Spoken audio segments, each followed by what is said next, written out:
Class 6 के आज के वीडियो में आपका स्वागत है। क्लास 6 में आज हम चैप्टर 3 प्लेइंग विद नंबर्स संख्याओं के साथ खेलना में विभाज्यता के कुछ और नियम some more rules for divisibility test and prime factorisation अभाज्य गुणनखंड सीखेंगे। तो अच्छे से जानने समझने और सीखने के लिए वीडियो को लास्ट तक जरूर देखिए और पसंद आने पर इसको लाइक और शेयर भी जरूर कीजिए। चलिए शुरू करते हैं। सबसे पहले है विभाज्यता के कुछ और नियम some more rules for divisibility test. तो इसके अंदर सबसे पहले है कि यदि कोई एक संख्या किसी दूसरी संख्या से विभाज्य है तो वह इस संख्या के सभी गुणनखंडों से भी विभाज्य होगी। If a number is divisible by another number then it is also divisible by each of the factor of that number.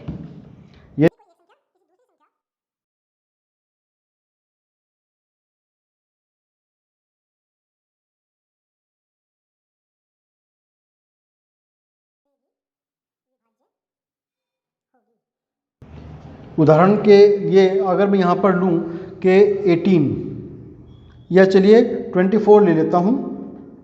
24 is divisible bye 12। हम 24 को 12 से आराम से भाग दे सकते हैं, हमें 2 मिल जाता है यहाँ पर, 12 दूनी 24। तो इस नियम के अनुसार से जब 24 12 से विभाज्य है, 24 को 12 से हम पूरा डिवाइड कर सकते हैं, तो जो 12 के फैक्टर्स हैं उन सब से भी 24 पूरा डिवाइड होगा। अब 12 के फैक्टर्स क्या क्या हैं? 1, 2, 3, 4, 6 और 12। तो अब देखते हैं 24, 1 से तो खैर सभी संख्या डिवाइड होती हैं, 2 से डिवाइड है क्या? तो 2 12 जा 24 होता है, डिवाइड हो जाएगी। 24 इसके दूसरे फैक्टर 3 से भी डिवाइड हो सकती है क्या? तो 3 8 जा 24, इससे भी डिवाइड हो जाएगी। 4 से डिवाइड हो सकती है क्या? 4 6 जा 24 होता है, उससे भी डिवाइड हो गई। क्या 6 से डिवाइड हो सकती है? तो 6 4 जा 24 होता है और 12 से देखा डिवाइड है ही। तो यानी कि हमने देखा कि 24 चूंकि 12 से डिविजिबल है तो 24 12 के जो फैक्टर्स हैं 1 2 3 4 6 एंड 12 इन सब से भी डिविजिबल है और यही हमारा पहला रूल भी है। नेक्स्ट है सेकंड रूल कि यदि कोई संख्या दो सह अभाज्य संख्याओं से विभाज्य है तो वह उनके गुणनफलों से भी विभाजित हो सकती है। If a number is divisible by 2 coprime numbers then it is divisible by their product also.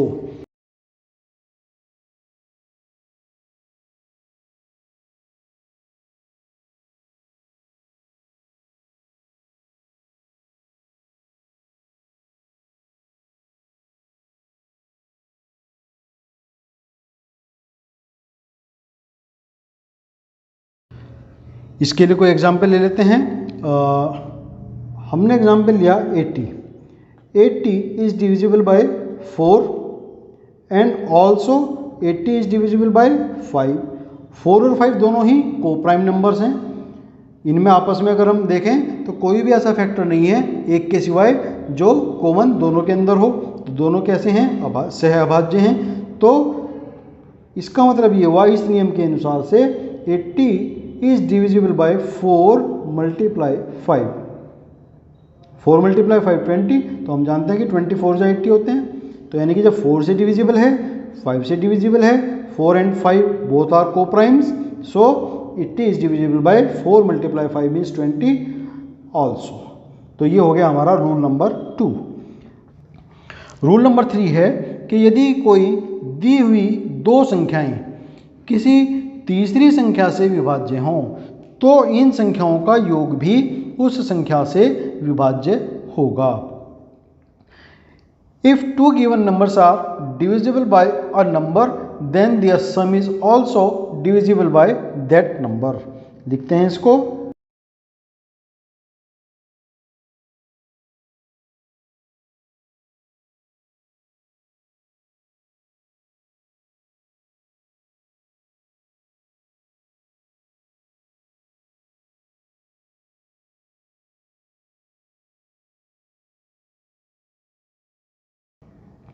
इसके लिए हम उदाहरण ले लेते हैं। मान लिया हमने उदाहरण लिया 15 और 20। Both divisible by 5, 15 divisible by 5 and 20 also divisible bye 5। यहाँ से हमें 3 मिल जाता है और यहाँ से हमें 4 मिल जाता है।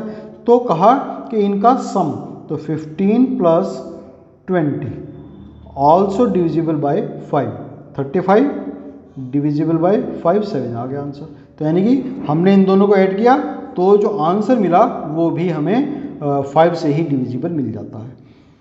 फिर नेक्स्ट है, यहाँ पर योग का था, अब हमारे पास अंतर का है। यदि दो संख्याएं किसी संख्या से विभाज्य हैं तो उनका योग भी उस संख्या से विभाज्य होगा। If two given numbers are divisible by a number then their difference is also divisible by the number.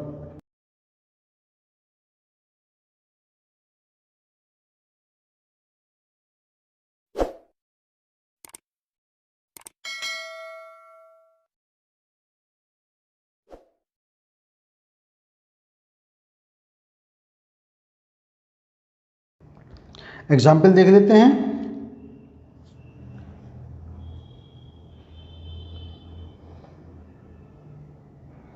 (21) divisible by 7, 14 divisible by 7। यहाँ पर आंसर हमें 3 मिल जाता है, यहाँ पर हमें आंसर 2 मिल जाता है। इनका डिफरेंस देखते हैं, 21 माइनस 14 7 आ जाता है और वो भी 7 से डिविजिबल है। तो हमने देखा अगर दो संख्याएं 21 और 14 7 से डिविजिबल हैं तो इनका डिफरेंस क्या आया, वो 7 है, वो भी 7 से डिविजिबल है। तो इस तरह के और भी एग्जाम्पल्स हम ले सकते हैं यहाँ पर। तो ये 4 रूल्स डिविजिबिलिटी टेस्ट के और थे। अब इसके बाद में है अभाज्य गुणनखंड, प्राइम फैक्टर्स।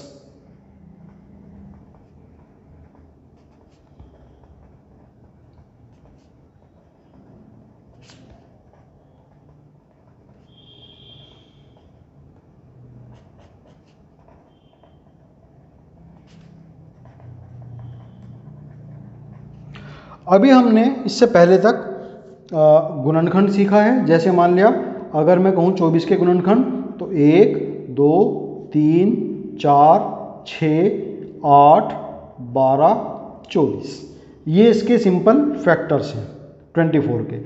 अब अगर मैं कहूँ इनके मुझे प्राइम फैक्टर चाहिए तो प्राइम फैक्टर से मतलब हुआ कि ऐसे फैक्टर्स जिनके और ज़्यादा आगे फैक्टर्स पॉसिबल ना हो और उनको आपस में मल्टीप्लाई करें तो हमें वो नंबर मिल जाए।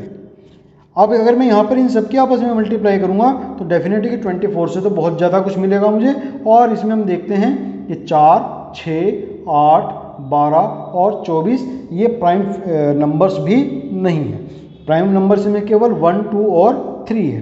तो 24 के मुझे ऐसे फैक्टर लेने हैं कि जिनको मल्टीप्लाई करूँगा तो 24 मिलना चाहिए और वो सारे कैसे हों, प्राइम नंबर्स हों, अभाज्य संख्याएं हों सारी की सारी। तो उनको मैं क्या कहूँगा, इसके प्राइम फैक्टर्स कहूँगा।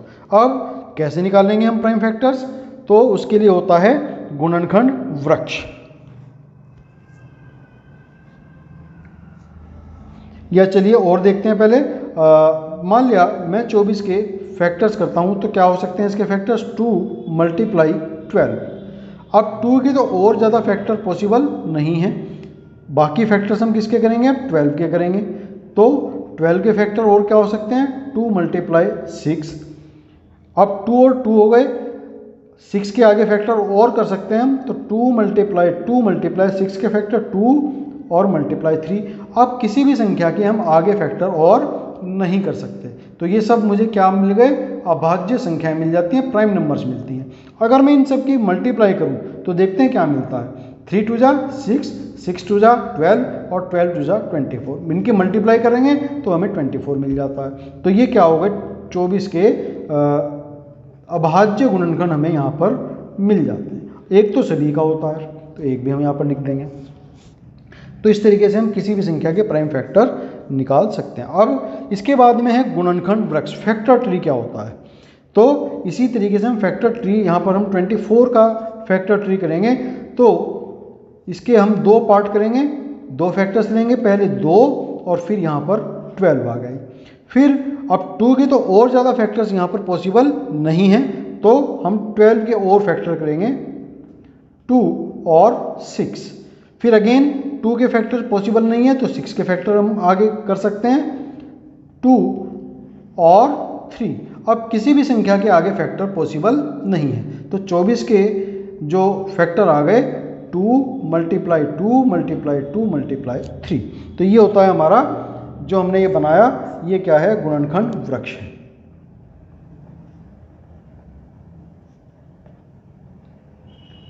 Factor tree.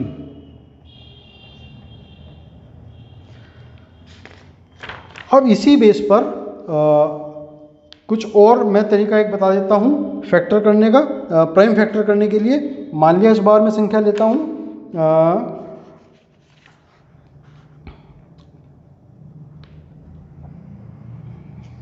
36।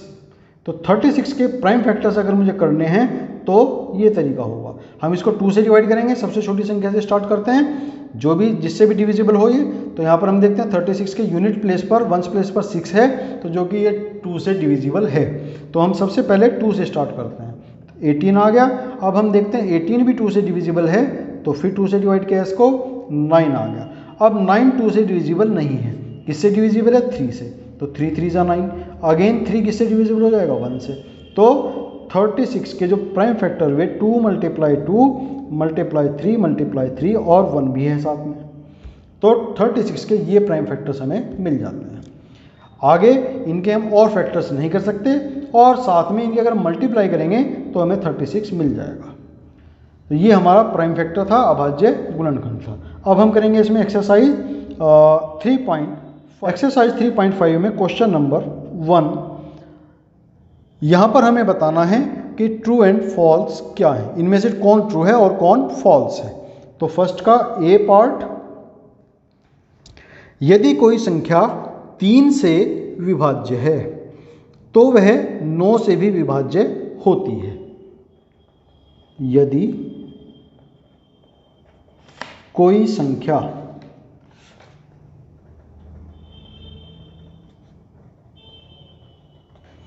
3 से विभाज्य है तो वह 9 से भी विभाज्य होती है। ये बात बिल्कुल फॉल्स है, गलत बात है ये। 12 एग्जाम्पल मैं देता हूं यहाँ पर, 12 3 से डिविजिबल है, 3 4 जा 12, लेकिन 12 9 से डिविजिबल नहीं है। तो ऐसा उदाहरण हो गया ये। एक और एग्जाम्पल मैं दे सकता हूँ, 15 3 से डिविजिबल है, 3 5 जा 15, लेकिन 9 से डिविजिबल नहीं है। और एग्जाम्पल हम ले सकते हैं 33 3 से डिविजिबल है, लेकिन 9 से डिविजिबल नहीं है। 3 से भाग करेंगे तो 3 11 33 मिल जाएगा, लेकिन 9 से भाग करते हैं तो 9 से भाग नहीं होता।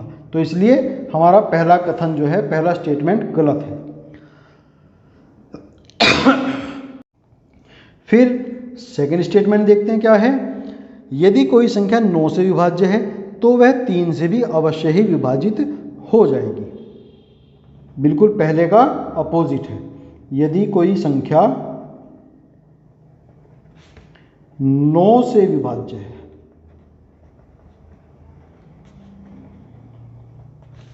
तो वह 3 से अवश्य ही विभाज्य होगी। ये बात सही है, ट्रू। एग्जाम्पल के द्वारा हम इस बात को बता सकते हैं। 9 से डिविजिबल है और 9 3 से भी डिविजिबल है। फिर 18 हम देखते हैं कि 9 से डिविजिबल है, 9 2 18 होते हैं, और 18 3 से भी डिविजिबल होता है। 27 9 से डिविजिबल है और 3 से भी डिविजिबल है। ऐसे हम कितने भी उदाहरण ले सकते हैं। वो जो संख्याएं 3 से डिविजिबल होंगी वो डेफिनेट रूप से 3 से भी डिविजिबल होंगी। वैसे भी अभी हमने रूल बताया है कि यदि कोई संख्या किसी दूसरी से विभाज्य है तो उसके गुणनखंड से भी विभाज्य होती है। क्योंकि 3 9 का एक गुणनखंड है, इसलिए जो संख्या 9 से डिवाइड होगी वो 9 के गुणनखंड यानी कि 3 से भी जरूर डिवाइड होगी। तो ये हमारा पार्ट बी यहाँ पर ट्रू हुआ। पार्ट सी, एक संख्या 18 से भी विभाज्य होती है।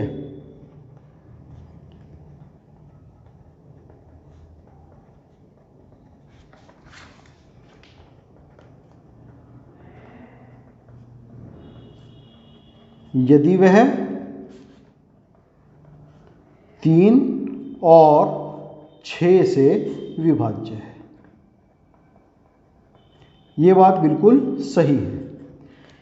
18 के जो फैक्टर्स हैं गुणनखंड 3 और 6 उसके अंदर आते हैं। देखिए 18 के मैं फैक्टर्स करता हूँ 1, 3, 6, 9 एंड 18, 2 भी है।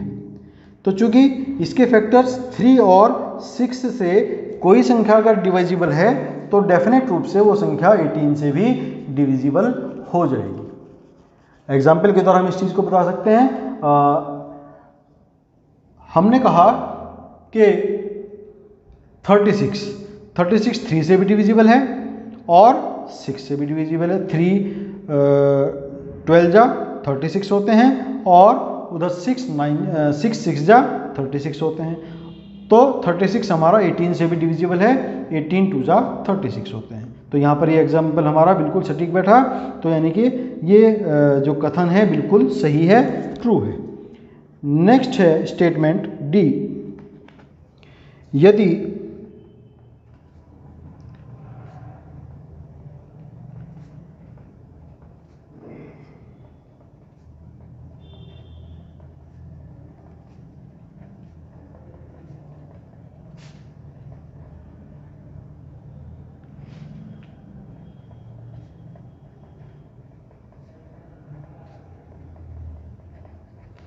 यदि एक संख्या 9 और 10 से विभाज्य है तो वह 90 से भी विभाज्य होगी।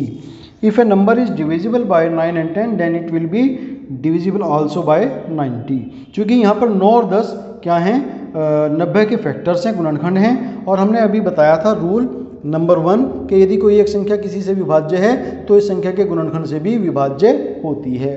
तो इसलिए ये बात बिल्कुल यहाँ पर ट्रू है रूल नंबर 1 की। अब इसके बाद में है ई पार्ट। यदि दो संख्याएं सह अभाज्य हों,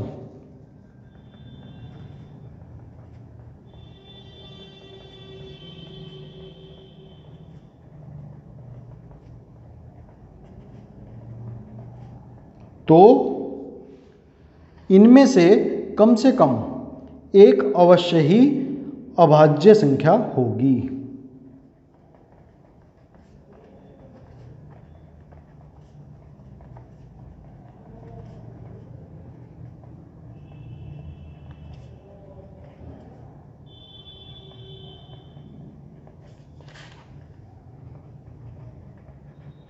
तो ये बिल्कुल फॉल्स है। ऐसा कोई नियम नहीं है कि दो अभाज्यों में कम से कम एक अभाज्य संख्या होती है, ऐसा नहीं होता। फिर उसके बाद में है एफ पार्ट।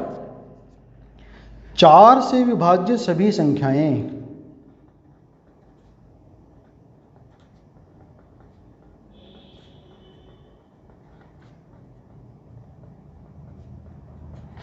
8 से भी विभाज्य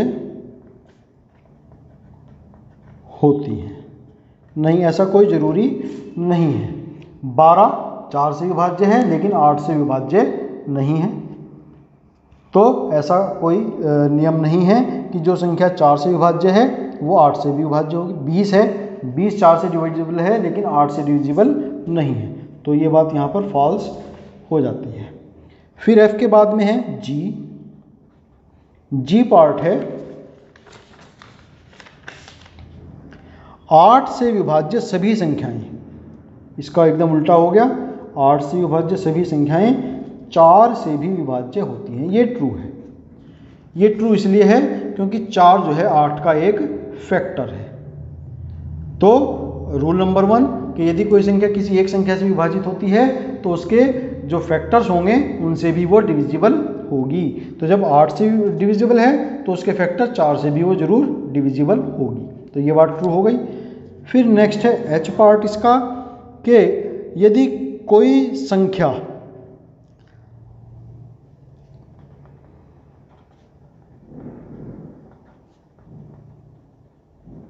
दो संख्याओं को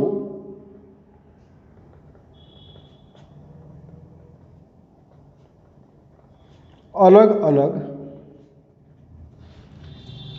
पूरा पूरा विभाजित करें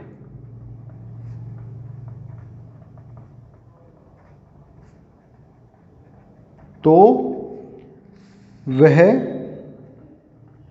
उनके योग को भी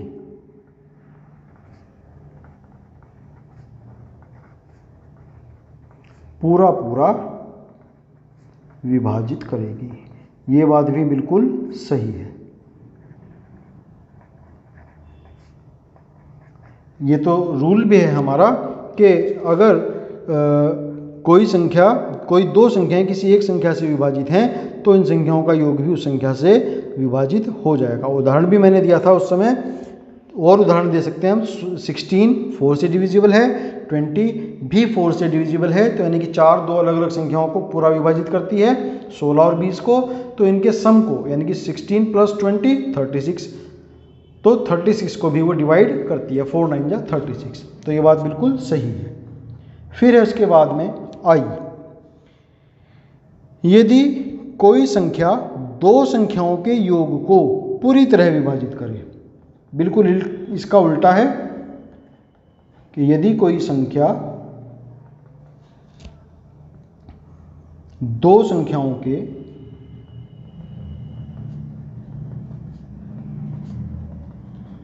योग को विभाजित करे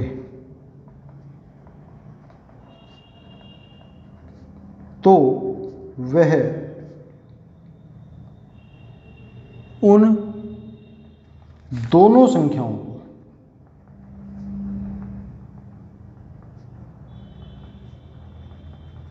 विभाजित करेगी। ऐसा कोई जरूरी नहीं है। फॉल्स। इसके लिए हम एग्जाम्पल ले सकते हैं 26 2 से डिविजिबल है, और 26 किस किस संख्याओं का जोड़ हो सकता है? 3 और 23 का, और 3 और 23 दोनों ही 2 से विभाजित नहीं होती। तो ये हमने एक एग्जाम्पल दिया इसका कि यदि कोई संख्या दो संख्याओं के योग को विभाजित करे तो उन संख्याओं को भी विभाजित करेगी। तो ये एकदम फॉल्स है। तो एक्सरसाइज 3.5 का क्वेश्चन नंबर 1 हमने यहाँ पर कंप्लीट किया है। आज के लिए हम इतना ही करेंगे। आपका बहुत धन्यवाद।